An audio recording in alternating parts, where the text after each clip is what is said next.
welcome to a new video, and in this video we're looking for the lost Bathgate Station. So Bathgate is a small town close to Livingston, just west of Edinburgh. Bathgate's original station opened in 1849 with the Edinburgh and Bathgate Railway virtually on the same site as the station that we're looking at in this video. This station was soon replaced by another one pretty close by.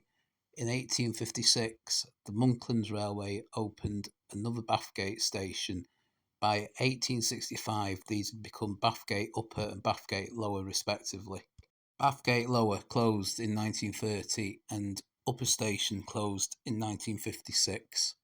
The line remained open for goods until 1982, mainly serving the Bathgate works of British Leyland. However, in 1986, the railway would return to Bathgate, with the line reopened from a small terminus in the town to the Scottish capital. This station would only last until 2010, when, due to its success, the line was extended westwards, meaning after 55 years you could once again travel from Bathgate, Livingston and Airdrie to both Glasgow and Edinburgh. The new Bathgate station opened in October 2010, with the line towards Glasgow following the old alignment. This left the 1986 station at the end effectively of an abandoned 100-yard long siding. So now we'll have a look at what remains of the terminus station 16 years after closure. The tiled or flagged base that we can see here appears to be from the grey waiting shelf that we can see in this Google Maps photo. The platform is behind this stone wall, and if we just look at this Google Maps photograph again, we can see the wall from a few years ago.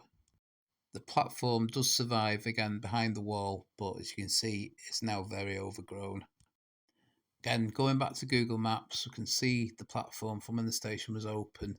Now in the present day, very overgrown. We can see the remnants of the wall, and we'll just go back to another Google Maps view.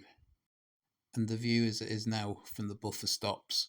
The new line branches off about 150 yards ahead of us, leaving this section of track redundant. The retail park at the side of the former station site was once quite a large goods yard. So you can see we ended up with 5 Bathgate stations. The original 1849 one, the one that became Bathgate Upper, the one that became Bathgate Lower, the one that opened in 1986, and of course the present day one. The platform and track work is just about visible in the undergrowth. Here I'm stood between the old track bed and Argos, and where the train's running now, that's where Bathgate Upper Station used to be. The new station is just a little bit further up. So not quite as old as the stations are usually covered, but still interesting to see what's left. So if you've enjoyed the video, please give it a like or a hype and subscribe to the channel. Thanks for watching, and I'll see you on the next video.